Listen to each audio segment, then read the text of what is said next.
Before we begin, I ask for your support. Subscribe to the channel so I can keep bringing you these untold stories of the famous. I dropped to the ground as his hand released my throat, rolled backward, and came up in a fighting stance. The crowd's jeers had changed pitch, becoming hungrier. They'd expected a quick execution. Instead, they were getting a fight. El Martillo rubbed his stomach where my knee had connected, his black eyes now holding something that might have been respect. Or irritation. "Better," he said, nodding. "Much better. Now, maybe we have a real fight." He came at me again, but this time I was ready. The paralyzing fear was gone, replaced by something cleaner, focus. I moved differently now, using footwork my sensei had drilled into me until it became instinct. Distance and timing. Those were my advantages against his size and power. He threw a right cross that could have taken my head off. I slipped it by inches and countered with a sharp uppercut to his solar plexus. It wasn't the strongest punch I'd ever thrown, but it was precisely placed, and I saw his eyes widen as the breath left his lungs. For the first time since this began, I thought I might survive. The crowd was getting louder, sensing that what they'd paid to see, a quick beating, wasn't going to happen. Money changed hands rapidly as odds shifted. Some were still betting on El Martillo to finish me, but others were beginning to see this differently. El Martillo circled me now with more caution. The easy confidence was still there, but tempered with professional respect for an opponent who'd proven he could hit back. "You learn fast," he said, wiping blood from the corner of his mouth. "But learning and surviving are different things." He was right. I'd landed a few shots, but I was already breathing hard while he looked like he was just warming up. This was his world. He'd been in dozens of fights like this. I'd been in exactly one, this one. But something fundamental had changed. The paralyzing terror was gone. This was still a fight. I was likely to lose, but I was no longer certain I would. That uncertainty was the first real weapon I'd found. El Martillo came forward again, more measured now. He threw a jab to test my distance, followed by a hook that I just managed to duck under. I drove my own punch into his ribs. It landed solid, and I heard him grunt, the first sound of pain he'd made. His answer was a combination that came faster than anything I'd seen in tournaments. I blocked what I could, absorbed what I couldn't, and tasted blood as one of his punches clipped my jaw. But I was still standing, still moving, still fighting. This wasn't the elegant, controlled combat of tournament karate. This was something primal and desperate. Every punch carried real consequences. Every movement mattered because failure meant more than losing points. I began to understand what those men at Wong's had been trying to tell me. This was different. The techniques were the same, but the context changed everything. In tournaments, you fought to win. Here, you fought to remain whole when it was over. El Martillo pressed his attack, and I gave ground, but it was controlled ground now. I was learning his patterns, his timing. He dropped his left hand before throwing his big right cross. He favored body shots when he was inside. He had incredible power, but he was used to opponents who folded after the first few exchanges. I wasn't folding. The realization seemed to dawn on both of us at the same time. This was going to be a longer night than neither of us had planned. What had started as a spectacle was becoming an actual contest between two men who both refused to quit. As we reset in the center of our improvised ring, both of us breathing harder now, both marked by the other's efforts, I caught El Martillo looking at me with curiosity. He was reassessing, recalculating. The quick knockout he'd expected wasn't coming. I looked across at this man who'd seemed like a force of nature when I'd first seen him, and realized he was just a man after all. Bigger than me, stronger than me, more experienced than me, but still just a man with his own doubts and limitations. The difference was, his fears didn't include losing to me. Not yet. But as he came at me again, fists raised and murder in his eyes, I realized this fight wasn't about winning anymore. It was about whether I'd leave that warehouse alive, and what kind of man would walk out those doors when it was over. The concrete beneath my bare feet was cold and unforgiving. My heart pounded against my ribs, and every breath tasted of motor oil and fear. The warehouse stretched around us, its high ceiling lost in shadows. Fluorescent lights buzzed overhead, casting harsh pools of white light that made everything look stark and unforgiving. I was beginning to realize this might become exactly that. "You sure about this, Norris?"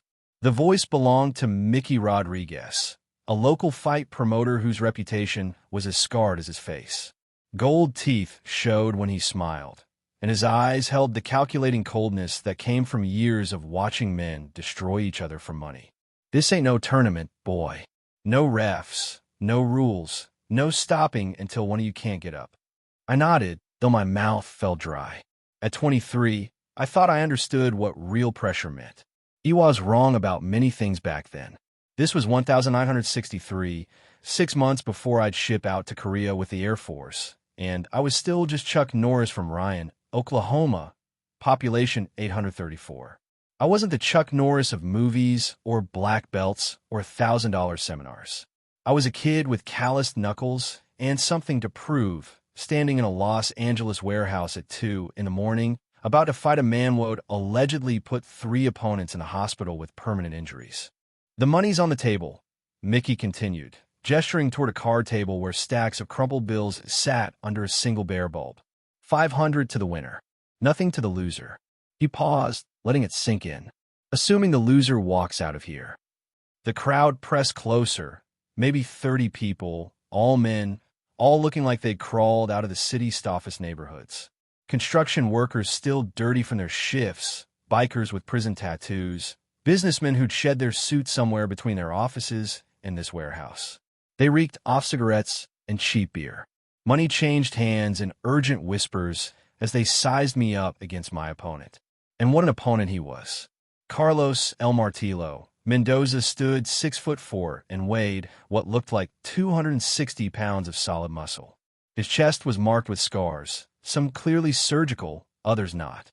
His hands were massive, knuckles swollen from years of impact.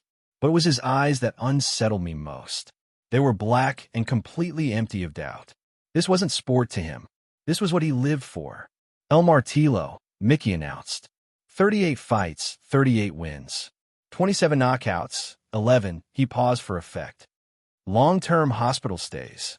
I'd heard the stories, though separating fact from legend was impossible. Some swore Mendoza had fought hundreds of men across Mexico and the Southwest. Others claimed he'd once beaten a fighter, so badly the man ended up with permanent brain damage. Whether those numbers were true or not, the scars across his chest suggested he'd been through more than most underground fighters. And in the other corner, Mickey's voice dropped to barely above a whisper, "Chuck Norris. 18 years old. 23. I corrected, my voice cracking slightly. 23. Mickey continued with a shrug that suggested my age was irrelevant. Some karate tournament wins. Some teaching experience. He looked me up and down like he was appraising livestock. 180 pounds of optimism. The crowd laughed. I tried to block it out, try to center myself the way my sensei had taught me. Find your balance. Control your breathing. Focus on the moment, not the outcome. But standing there in my white GI pants, barefoot on the cold concrete, facing a man who looked like he'd been carved from stone, those lessons felt inadequate. This wasn't supposed to be my life. 6 months ago, I'd been teaching Tang Soo Do at the local YMCA, saving money for college. But pride can be dangerous when you're young and trying to prove yourself. It had started 3 weeks earlier at Wong's martial arts supply. I was browsing when I overheard 2 guys talking. "That Norris kid thinks he's something special," one said, a stocky man with thick arms. "All that traditional karate nonsense. Wouldn't last 5 minutes in a real fight." The other nodded. "Tournament fighters are all flash, no substance." I should have walked away. Instead, I turned around. "Did you have something to say about karate?" The stocky man smiled coldly. "Just stating facts, kid. Tournament fighting ain't real fighting. You want to totus yourself for real? There's places where men settle things properly." That's when he mentioned Mickey Rodriguez. The underground fights. Real money, real tests, where technique met brutality. He described it like some kind of proving ground. "But hey," he'd said, "probably not your scene. Stick to your tournaments, kid. Nice and safe." Those words hit me hard. Nice and safe. Everything I'd worked for, every hour perfecting my techniques, every callous earned, reduced to nice and safe by a stranger. Tell me more about these fights, I heard myself saying. That conversation led to a phone call, which led to a meeting, which led to this moment, standing in a warehouse that smelled like fear and motor oil, facing a man who'd forgotten more about violence than I'd ever learned. "Fighters, to your marks," Mickey called out, and the crowd pressed closer, forming a rough circle maybe 20 feet across. No ropes, no mat, just cold concrete and harsh lighting. El Martillo stepped forward with fluid grace. Up close, his scars were even more intimidating. A jagged line ran from his left ear to the corner of his mouth, probably from blade. His knuckles bore the telltale flattening of someone who'd punched through more than practice boards. When he moved, every muscle rippled with controlled power. "First time?" he asked, his voice surprisingly soft, almost gentle. Somehow that was more unnerving than if he'd roared like an animal. I nodded. "It shows," he said, and for just a moment, something almost like sympathy flickered in those black eyes. "You're scared. Good. Fear keeps you alive." He rolled his massive shoulders, joints popping. "But not for long." "Time," Mickey shouted, and suddenly there was no more time for fear, no more time for doubt, no more time for anything except survival. El Martillo came at me fast. His first punch missed my head by inches, but the force behind it was enormous, enough to end this fight immediately if it had connected. I backpedaled frantically, trying to create distance, trying to find room to think. But there was no room. The crowd pressed in, shouting and jeering. Someone threw beer in my direction, the liquid splashing cold against my back. Another voice screamed for El Martillo to finish him quick, as if this was already decided. I threw a quick combination, left jab, right cross, left hook, techniques I'd practiced thousands of times until they were automatic. They were crisp, technically perfect, delivered with all the speed and precision that had won me tournament medals. They bounced off El Martillo's chest without effect. He smiled and shook his head as if disappointed. Then he grabbed me by the throat with one enormous hand. The world went red around the edges as his fingers closed around my windpipe. I could feel my feet leaving the ground as he lifted me easily, my toes scrambling for purchase on the concrete. The crowd's roar became distant, muffled, as if I was drowning in sound as well as my own panic. In that moment, I was certain I wouldn't leave the warehouse alive. But somewhere in that haze of oxygen starvation, something shifted. I drove my knee upward with everything I'd left. It caught El Martillo just below the ribs, in that soft spot where the diaphragm meets the stomach, and for the first time since the fight began, his expression changed. His grip loosened just enough for me to suck in precious air, just enough for me to remember that I was still alive, still fighting, still had something to prove. I dropped to the ground as his hand released my throat, rolled backward, and came up in a fighting stance that felt more familiar, more like home. The crowd's jeers had changed pitch, becoming something hungrier, more anticipatory. They'd expected a quick execution. Instead, they were getting a fight. El Martillo rubbed his stomach where my knee had connected, his black eyes now holding something that might have been respect. Or irritation. It was hard to tell, and I wasn't sure which would be worse. "Better," he said, nodding approvingly. "Much better. Now, maybe we have a real fight." He came at me again, but this time I was ready. This time, I wasn't the scared kid who'd walked into this warehouse. I was Chuck Norris, and I had something to prove, not just about karate, not just about traditional martial arts, but about who I was when everything else was stripped away. The concrete was still cold beneath my feet, but now it felt solid, reliable. The fluorescent lights still buzzed overhead, but now they illuminated not a crime scene, but a proving ground. And the man advancing toward me, with murder in his eyes, he was no longer my executioner. He was my test. El Martillo's next punch caught me square in the chest, lifting me off my feet and sending me stumbling backward into the crowd. Rough hands shoved me back into the circle, and I could smell the stale beer and sweat on their clothes as they screamed for blood. My blood. The warehouse had transformed into something primal, 30 voices echoing off concrete walls in a deafening roar. "Finish him! Finish him!" The chant started somewhere in the back and spread through the crowd like wildfire. Bills fluttered through the air as side bets doubled, then tripled. Men who'd never seen me before were wagering their week's pay on how long I could last, not whether I'd survive. My ribs felt like they were on fire where El Martillo's fist had connected. Each breath sent sharp pain through my chest, and I could taste copper in my mouth. This was what my sensei had never prepared me for. In the dojo, we practiced control, precision, respect. Here, there was only violence in its rawest form.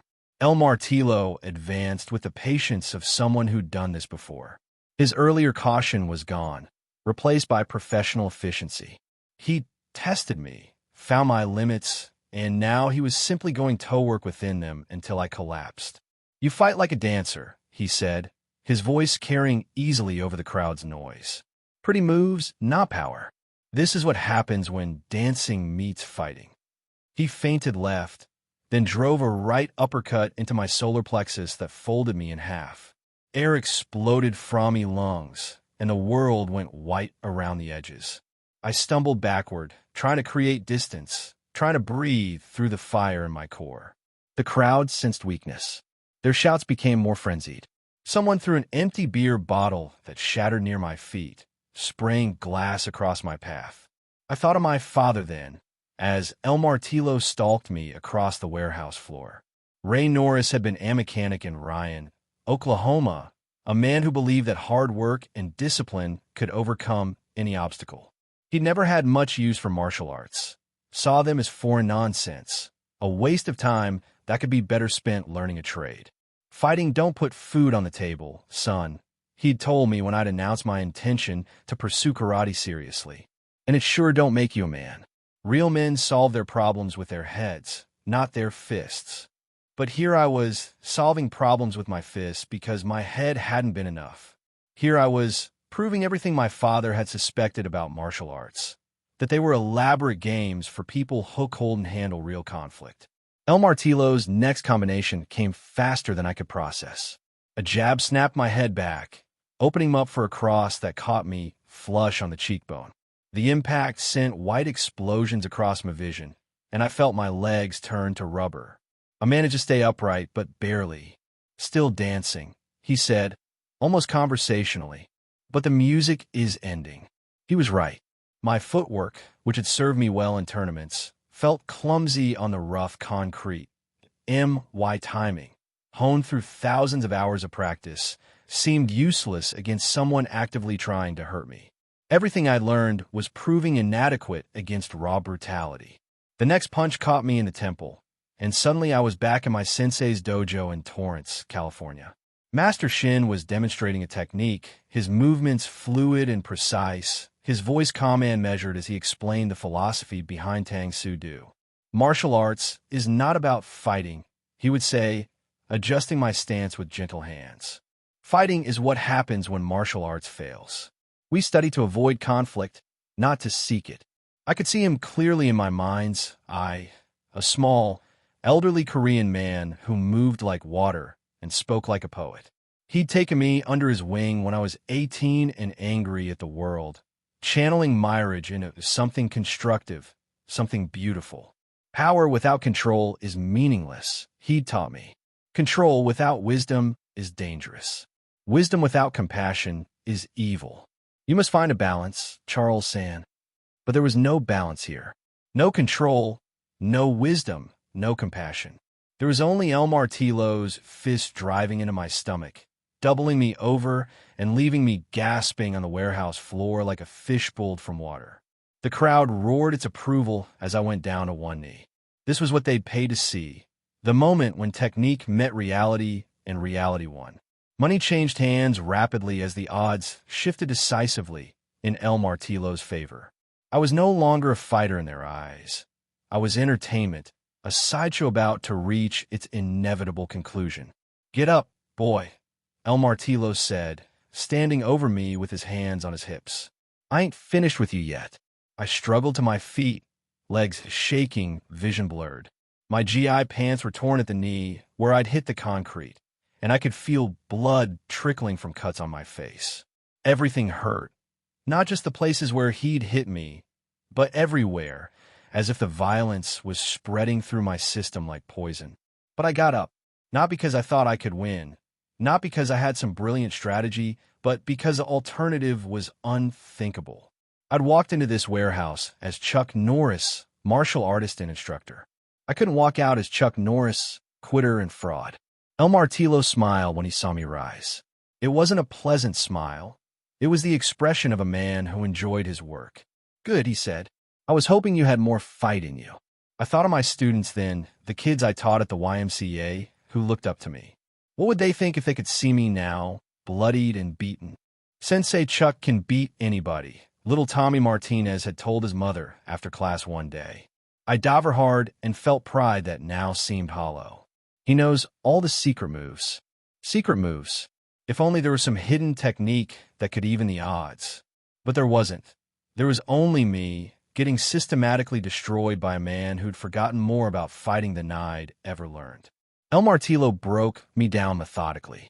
Each punch was a lesson in what power without mercy looked like. A left hook to my ribs made me gasp. A right cross to my jaw made me stumble. An uppercut to my stomach made me fold.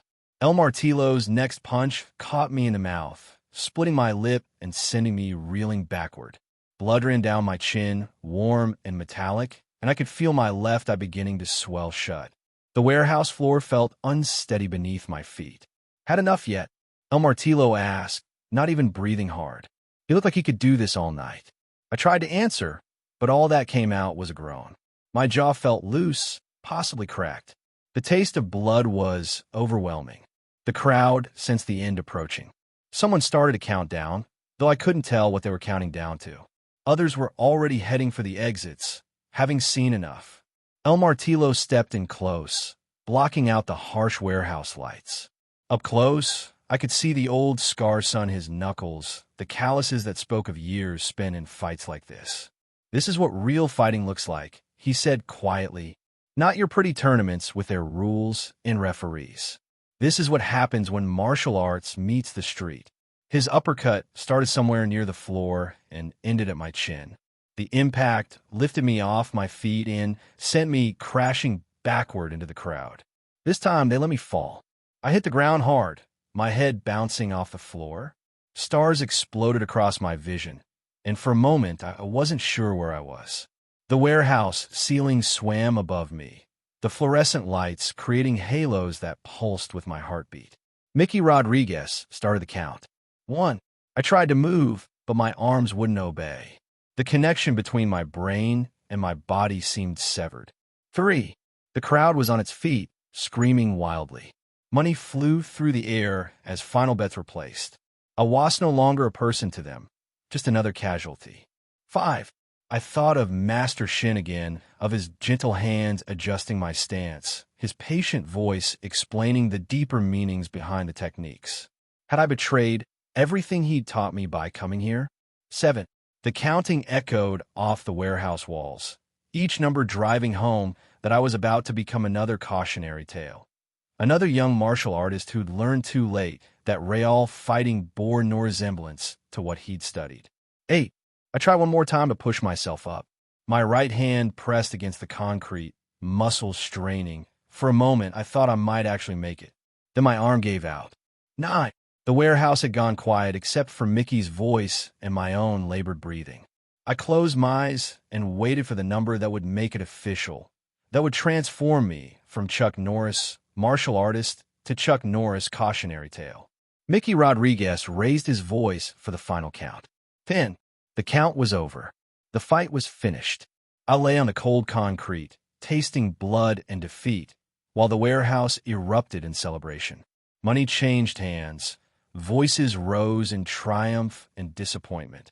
And somewhere above me, El Martillo was probably raising his arms in victory. I'd become exactly what everyone expected, another tournament fighter who couldn't handle real violence. But as I lay there, something strange happened. Instead of the relief I thought I'd feel at having it over with, I felt anger. Not at El Martillo, not at the crowd, not even at myself for being stupid enough to come here. I felt angry at the idea that this was how my story would end. That Chuck Norris would be remembered as the kid who got knocked out in a warehouse, who proved that discipline and dedication meant nothing when faced with raw brutality. The concrete was cold against my cheek, but it was solid, real. I pressed my palm against it, feeling its roughness, its permanence. This floor had seen other fighters fall, other dreams die, but it had also seen men get back up. The question was simple. Which kind of man was I? Mickey Rodriguez was already turning away, reaching for the money on the card table. The crowd was beginning to disperse, their bloodlust satisfied. Even El Martillo had relaxed, rolling his shoulders and flexing his hands like a workman finishing his shift. In their minds, Chuck Norris was finished. They were all wrong. I don't know what made me do it. It wasn't technique. I had none left. It wasn't strategy. My brain was too rattled to form coherent thoughts. It wasn't even hope. I had no realistic expectation of winning this fight. It was something deeper, more fundamental. It was the simple, stubborn refusal to let this be the end of my story. My right hand pressed against the concrete. Then my left. The effort sent lightning bolts of pain through me damaged ribs, but I pushed through it. My arms shook with the strain, but they held. Slowly, impossibly, I began to rise. The first person to notice was a construction worker in the front row. He'd been counting his winnings when he looked up and saw me moving. His mouth fell open, and he nudged the man next to him, pointing at me like I was some kind of ghost. "Jesus Christ," he whispered, loud enough for others to hear. The kid's getting up. A ripple of shock went through the crowd. Conversations stopped mid-sentence. Men who'd been heading for the exits turned back to stare. The warehouse, which had been filled with the noise of celebration and departure, suddenly grew quiet again. I made it to one knee, my head spinning from the effort. Blood dripped from my split lip onto the concrete, each drop making a small sound in the sudden silence. My left, I was completely swollen shut now, and I could only see through a narrow slit in my right. But I could see enough. I could see El Martillo's face, and for the first time since this fight began, he looked uncertain. "Stay down, boy," he said, but there was something different in his voice. The casual confidence was gone, replaced by something that might have been concern. Not for me, for himself. "You're hurt bad. This ain't worth dying over." I tried to speak, to tell him that he was wrong, that some things were worth everything. But my jaw was swollen and my mouth full of blood, so no words came. Instead, I just shook my head and kept rising. My left leg came up first, my foot finding purchase on the slick concrete. Then my right. I swayed like a tree in a hurricane, my vision blurring and clearing in waves, but I was vertical. I was standing. The crowd was completely silent now. Even Mickey Rodriguez had stopped counting money to stare at me. This wasn't supposed to happen. Men who got knocked out stayed knocked out. That's how these fights worked. That's how El Martillo's reputation had been built, on decisive victories over opponents who knew when they were beaten. But I didn't know when I was beaten. Or maybe I didn't know, and I just didn't care. "Ow!" The voice came from somewhere in the crowd, barely audible. How is he standing? I wondered the same thing. My ribs felt broken. My jaw might be cracked. My left I was sealed shut, and my right was beginning to follow suit. Every breath was agony. Every heartbeat sent fresh waves of pain through my battered body. By all rights, I should be unconscious on that warehouse floor. But I wasn't. I was standing, swaying, bleeding, but standing. El Martillo circled me slowly, his earlier predatory grace replaced by cautious assessment. He'd been in his business long enough to recognize something dangerous when he saw it, and what he was seeing now clearly troubled him. This was outside his experience. Men didn't get up from the beating he'd just administered. They certainly didn't get up looking like they were ready to continue fighting. "You're one crazy son of a bitch," he said, and there was something approaching respect in his voice. But crazy don't win fights. He was right, of course. Crazy didn't win fights. Technique won fights. Size won fights. Experience won fights. Speed and power and intelligence won fights. I had none of those things left. What I had was something else entirely, something I couldn't name, but could feel burning in my chest like a coal that refused to go out. I raised my hands into a fighting stance, though calling it a stance was generous. My left arm hung lower than my right, probably damaged in ways I couldn't assess. My footwork was non-existent. I could barely maintain my balance, let alone move effectively. But my hands were up, and my one good, I was fixating El Martillo's face. The crowd began to murmur, then talk, then shout. This was unprecedented. This was against every really-off, underground fighting they'd ever known. Men got knocked out, they stayed out. That's how it worked. That's how it had always worked. But here I was, rewriting the rules through sheer bloody-minded stubbornness. Kids got heart, someone said from the back of the crowd. Heart don't stop punches, another voice replied. No, but it stops you from quitting. The conversation spread through the warehouse like wildfire. Men who'd written me off minutes ago were suddenly reassessing. Not my chances of winning. Those were still essentially zero. But my chance off being something more than just another cautionary tale. My chances of walking out of here with something intact, even if it wasn't my face. El Martillo threw a testing jab. Not meant to hurt me, but to see how I'd react. I tried to slip it, but my timing was off, and it caught me on the forehead, snapping my head back. I stumbled, but didn't fall. Couldn't fall. Wouldn't fall. What's it going to take? El Martillo asked, and for the first time, he sounded frustrated. What's it going to take to keep you down? I tried to answer, tried to explain that some things mattered more than winning or losing, more than pain or pride or common sense. I tried to tell him that I'd rather die on my feet than live on my knees, that every second I stayed standing was a victory in itself. But my mouth wouldn't form the words, so I answered the only way I could. I stepped forward. It wasn't much of a step, more of a shuffle than anything else. My legs were unsteady, my balance precarious. But it was forward, toward him, toward more punishment, toward everything that logic and self-preservation said I should avoid. The crowd gasped. Even in their world of brutal entertainment, this was something special. This was what they'd paid to see without knowing it. Not just violence, but courage. Not just power, but will. Not just a fight, but a test of what a man could endure and still remain a man. You're going to make me hurt you bad, El Martillo said, and there was genuine reluctance in his voice now. I don't want to, but you're not giving me a choice. I took another step forward, this one steadier than the last. My vision was clearing slightly, the world coming back into focus around the edges. I could see El Martillo more clearly now, could see the doubt creeping into his eyes. He'd built his reputation on breaking men quickly, efficiently. But I wasn't breaking, I was bending, twisting, absorbing everything he could give me and asking for more. That was when I realized something that changed everything. El Martillo was no longer fighting Chuck Norris, the martial artist. He was fighting something else entirely, something he'd never encountered before and didn't know how to defeat. He was fighting my refusal to accept defeat. The crowd was getting louder now, their voices mixing into a cacophony of disbelief and grudging admiration. Money was changing hands again, but not on the outcome of the fight. Everyone still knew how this would end. They were betting on how long I'd last, how many times I'd get back up, how much punishment I could absorb before my body finally overruled my will. 30 seconds, someone shouted. A minute, called another. 2 minutes. Kids too stupid to quit. But they were wrong about one thing. I wasn't too stupid to quit. I was too stubborn. There's a difference. Stupid would have meant not understanding the consequences of my choices. Stubborn meant understanding them perfectly and choosing to proceed anyway. El Martillo came at me again, this time with less confidence and more caution.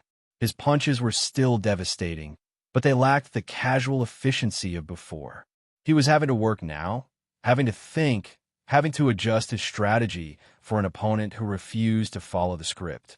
His right hand caught me in the ribs, sending fresh fire through my chest. His left found my jaw, snapping me head to the side and filling my mouth with more blood. But I stayed upright, stayed focused, stayed fighting. Why won't you quit? He asked, genuine confusion in his voice. What's worth this much pain? That's when I finally found my voice. It was thick with blood and damage, barely recognizable as my own, but it was there. Everything, I said. The word hung in the air between us like a challenge. Everything. My self-respect. My belief in discipline and training. My faith that a man could overcome superior strength through superior will. My refusal to let this warehouse floor be the place where Chuck Norris gave up on himself. Everything. El Martillo studied my face, looking for signs of the break he'd been expecting, the moment when reality would finally penetrate my stubbornness and I'd accept the inevitable. But he wasn't going to find it. Not tonight. Not in this warehouse. Not for me. For the first time in 38 fights, Carlos El Martillo Mendoza looked genuinely uncertain about how things were going to end. And in that uncertainty, I found something I hadn't had since this fight began. I found hope. Not hope that I'd win, that was still impossible, but hope that I'd walk out of here as something more than a victim. Hope that when the sun rose tomorrow, I'd still be Chuck Norris, not some cautionary tale about the dangers of overconfidence.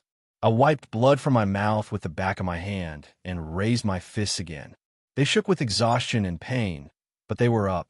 My stance was crooked, my balance questionable, my vision compromised. But I was ready to continue. The warehouse fell silent again, 30 men holding their breath as they witnessed something they'd never seen before. A man who simply refused to be broken.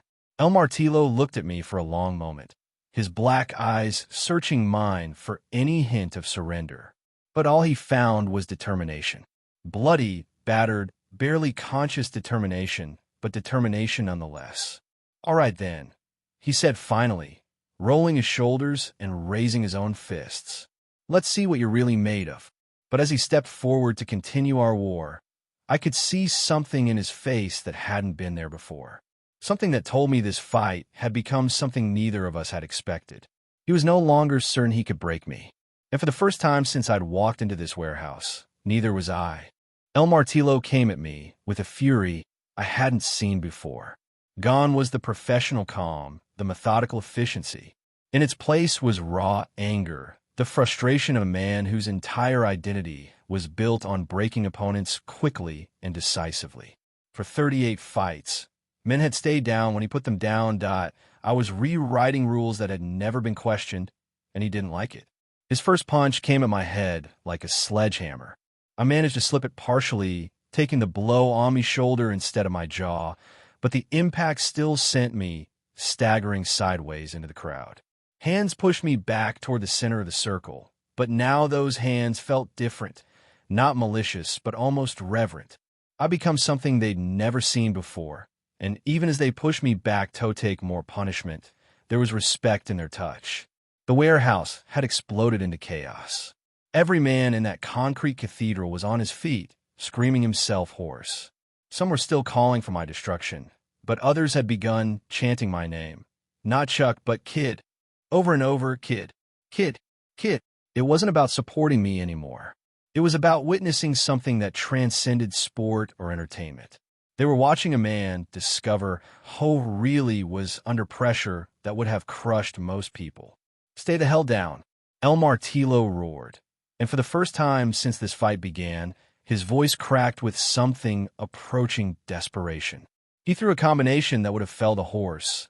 A jab, cross, hook sequence that came faster than anything I'd seen him throw. I absorbed what I couldn't avoid, blocked what I couldn't absorb, and somehow stayed upright through sheer bloody Mendetta determination. But I wasn't just surviving anymore. Something had shifted in those moments when I'd risen from what should have been permanent defeat. The fear was gone. The doubt was gone. All that remained was clarity. The kind of crystalline focus that comes when you've accepted the worst possible outcome and decided to keep fighting anyway. Master Shin's voice echoed in my mind. Not the specific words, but the essence of what he'd tried to teach me. True strength flows from acceptance, not resistance. When you stop fighting the river, you can Leonto navigate it. I've been fighting the river since this battle began. Fighting El Martillo's superior size. Fighting the crowd's bloodlust. Fighting my own terror. But now I wasn't fighting the river anymore. I was becoming part of it. El Martillo's next attack was a right cross that could have taken my head clean off. But instead of trying to avoid it entirely, I stepped into it at an angle, letting it graze my cheek while I drove my own punch into his solar plexus. It wasn't the hardest punch I'd ever thrown, but it was perfectly timed, perfectly placed, and for the first time in this fight, El Martillo doubled over in genuine pain. The crowd's roar nearly lifted the warehouse roof. I'd heard him. Actually heard him. The man who'd seemed invincible was bent over, gasping, his hands pressed to his stomach where my punch had landed. Impossible, someone breathed from the crowd. But it wasn't impossible. It was inevitable. This was what Master Shin had tried to teach me. That technique without heart was meaningless, but heart without technique was suicide. Only when they came together, when discipline met desperation, when training met absolute necessity, could something truly extraordinary happen. El Martillo straightened up, his black eyes now bright with something I'd never seen there before. Genuine anger. Not the professional coldness of a man doing his job, but the hot fury of someone whose fundamental beliefs about the world had just been challenged. "You think you're special," he snarled, wiping blood from his mouth where he'd bitten his tongue. "You think your pretty karate makes you something more than meat?" He came at me again, but this time there was no patience, no strategy. There was only rage. His punches came in wild combinations, each one thrown with killing intent, but without the calculated precision that had made him so dangerous before. He was fighting like a street brawler now, not the surgical destroyer who'd dismantled me earlier. And street brawlers, no matter how strong, had weaknesses. I slipped his overextended right hand and countered with an elbow to his ribs that made him grunt in pain. When he dropped his guard to protect his body, I drove a quick jab into his nose that brought tears to his eyes and blood streaming down his face. The warehouse erupted. Men were throwing money in the air, jumping on each other's backs, screaming themselves hoarse. What they were witnessing violated every assumption they'd brought to this fight. The lamb was not only refusing to be slaughtered, it was fighting back with fangs they hadn't known it possessed. But I was operating on borrowed time, and we all knew it. Each exchange cost me more than I could afford. My vision was blurring again, my legs growing unsteadier with every passing second. El Martillo might have been frustrated and angry, but he was still El Martillo. He was still bigger, stronger, and more experienced than me. One clean shot from him would end this, and we both knew it. "This ends now," he growled, blood running freely from his nose. "No more games." He loaded up for what I knew would be his finishing punch, a right hand that he put his entire body behind, a blow meant to separate my head from my shoulders. Time seemed to slow as I watched it coming, this fist that carried with it the end of everything I'd fought for. But in that crystalline moment, I heard my father's voice again, not with the doubt and skepticism idle ways associated with it, but with something else entirely. I remember a conversation we'd had when E was 12, working on a broken engine in his garage. "Thing about machines, son," he'd said, his hands black with grease as he adjusted a carburetor, "is to be only as good as the man running them. All the power in the world don't mean nothing if you don't know when and how to use it." El Martillo's punch was like that engine, all power, no precision. All force, no thought. He was so focused in ending me that he'd forgotten everything that had made him dangerous in the first place. I stepped to the side at the last possible second, letting his fist whistle past my ear, and drove my own punch into the side of his neck. It was a technique Master Shin had shown me years ago, one I'd practiced thousands of times but never used in anger. The impact sent a shock wave through El Martillo's nervous system, and for a moment, just a moment, his legs buckled. The crowd fell silent. Completely, utterly silent. They'd just watched a 23-year-old kid from Oklahoma drop the most feared underground fighter on the West Coast to one knee with a single punch. But El Martillo wasn't finished. Even as his vision cleared and his equilibrium returned, even as he pushed himself back to his feet with the methodical determination of a man who'd never accepted defeat, something fundamental had changed in the warehouse. The myth of his invincibility had been shattered, and everyone present, including El Martillo himself, knew it. "You're good," he admitted, working his jaw where my punch had rattled him. "Better than I thought. But good ain't gonna be enough." He was right. I'd landed some clean shots, proven that I belonged in the same ring with him, but I was still operating on fumes. My legs were shaking with exhaustion, my vision was tunneling again, and every breath felt like swallowing broken glass. I had maybe one more exchange left in me, maybe two if I was lucky. But El Martillo didn't know that. For the first time in this fight, he was looking at me with genuine uncertainty, trying to calculate odds that no longer made sense to him. The scared kid he'd planned to demolish was gone, replaced by something he'd never faced before, a fighter who got more dangerous as the situation grew more desperate. We circled each other in the center of the warehouse, both of us breathing hard, both of us bloodied and battered, both of us pushed far beyond what we'd thought possible when this night began. The crowd pressed closer, sensing that we'd reached the moment when everything would be decided. In the harsh fluorescent light, I could see my own reflection in El Martillo's eyes.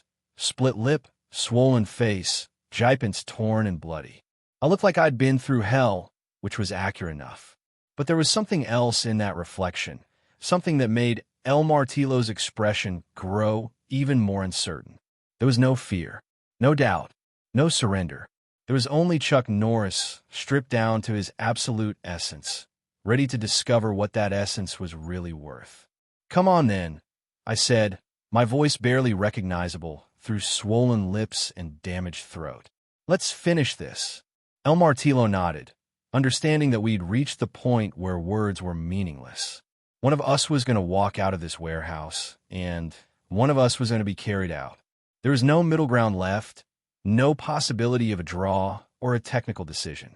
This was going to end the way underground fights were supposed to end, with absolute finality. He came at me one last time, and I could see in his eyes that he was throwing everything into this final exchange. Every ounce of strength, every technique he'd ever learned, every instinct that had kept him alive through dozens of fights just like this one. He was magnificent in his fury, a perfect machine off violence and destruction. But machines break down, and as his punch reached the point of no return, as I prepared to meet it with everything I had left, I realized something that changed everything. I wasn't fighting a machine anymore. I was fighting a man with his own doubts, his own fears, his own breaking point. A man who'd never faced an opponent, who simply refused to be broken. A man who, for the first time in his career, wasn't sure he was going to win. Our fists met in the center of the warehouse, flesh against flesh, will against will, everything we'd ever been or hoped to be concentrated into a single moment of absolute violence. The sound of the impact echoed off the concrete walls like a gunshot, and then everything went white. Silence. Complete, absolute silence in a warehouse that moments before had been shaking with a roar of 30 men witnessing something impossible. The fluorescent lights buzzed overhead, the only sound in a space that felt suddenly sacred, as if we'd all been present for something that transcended entertainment or violence or money. I stood swaying in the center of the concrete circle, my vision swimming in and out of focus, my legs threatening to give out with every heartbeat. Blood dripped steadily from my split lip onto the warehouse floor, each drop echoing in the silence like a metronome, counting down the seconds until my body finally surrendered to the damage it had absorbed. But I was standing.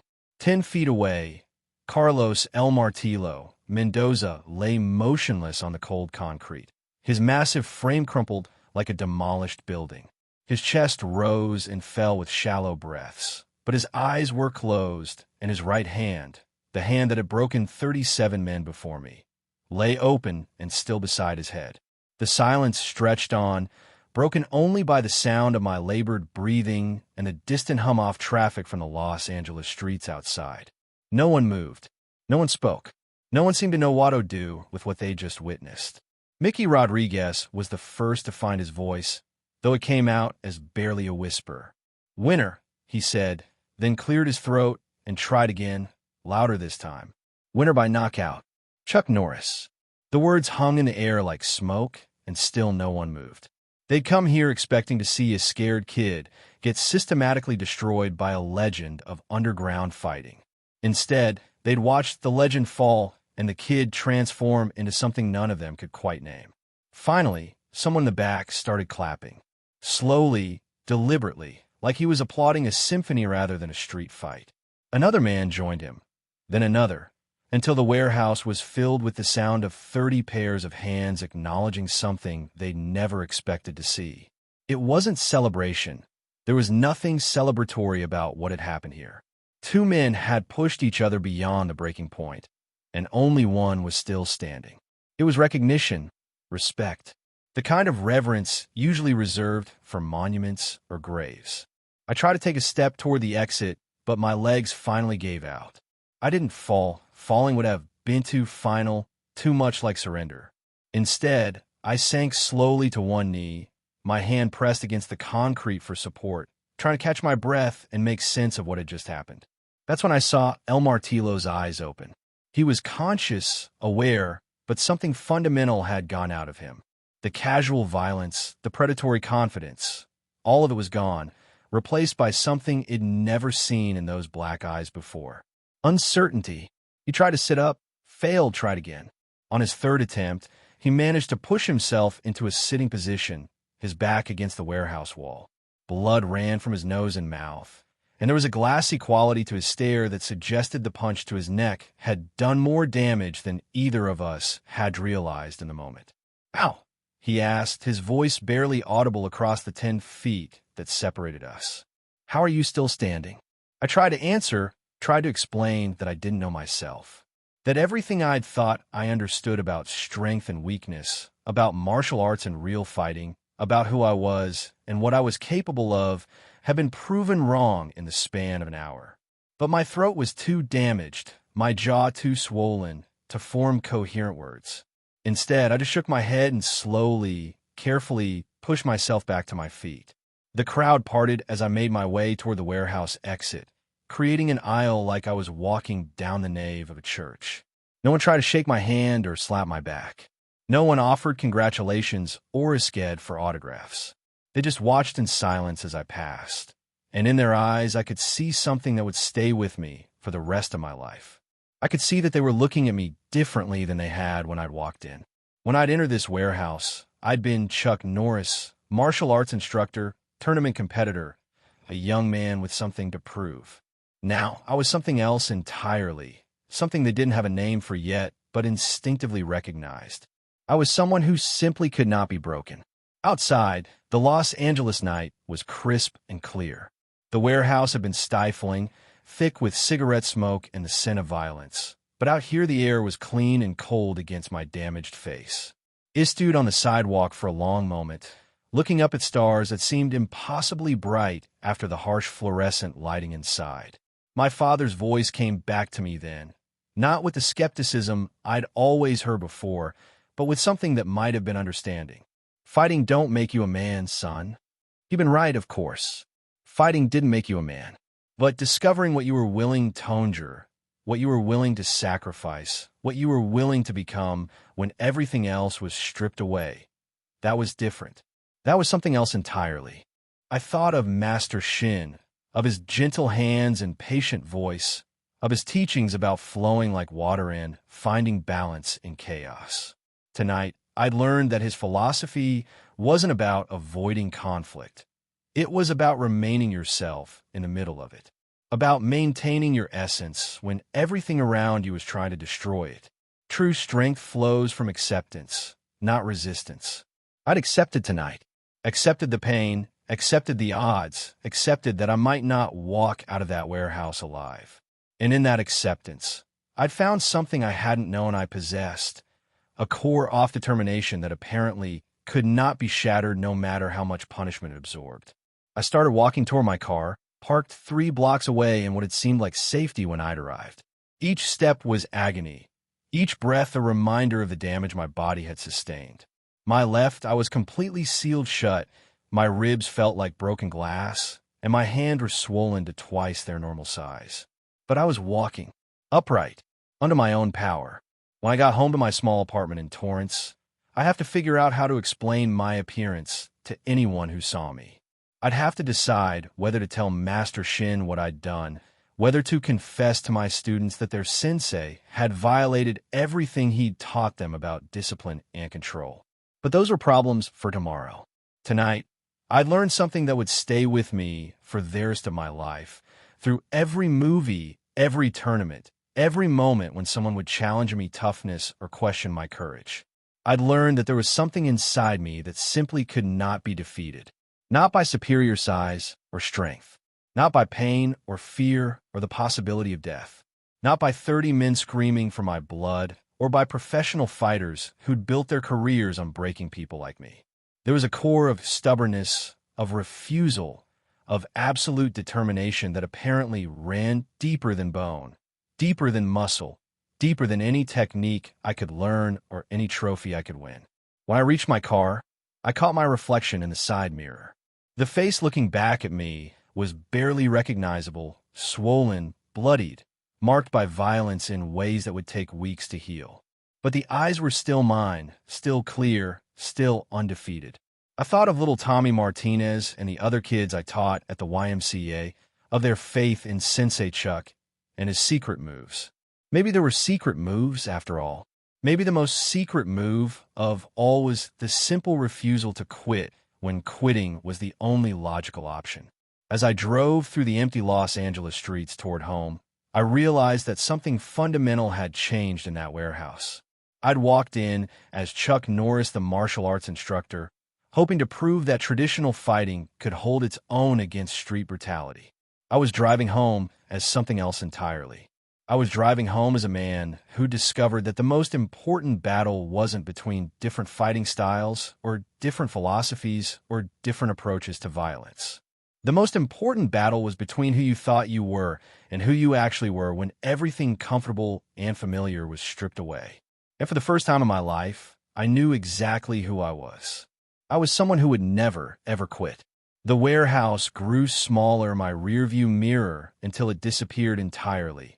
Just another anonymous building in a city full of them. But what had happened inside would stay with me forever, would become part of every role I played, every fight I faced, every moment when someone would question whether Chuck Norris was really as tough as he claimed to be. They could question my acting, my martial arts, my politics, my movies. They could question anything they wanted, but they could never question whether I would quit when things got impossible. Because I'd already proven to myself and to 30 witnesses in a warehouse in Los Angeles that quitting simply wasn't in my vocabulary. The kid from Ryan, Oklahoma, was gone. In his place was someone harder, someone tested, someone who'd looked defeat in the face and refused to blink. In his place was Chuck Norris. And Chuck Norris, I now knew, was unbreakable.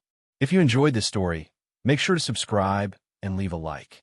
That way, you'll always be with us discovering the secrets and untold sides of the most famous lives in history.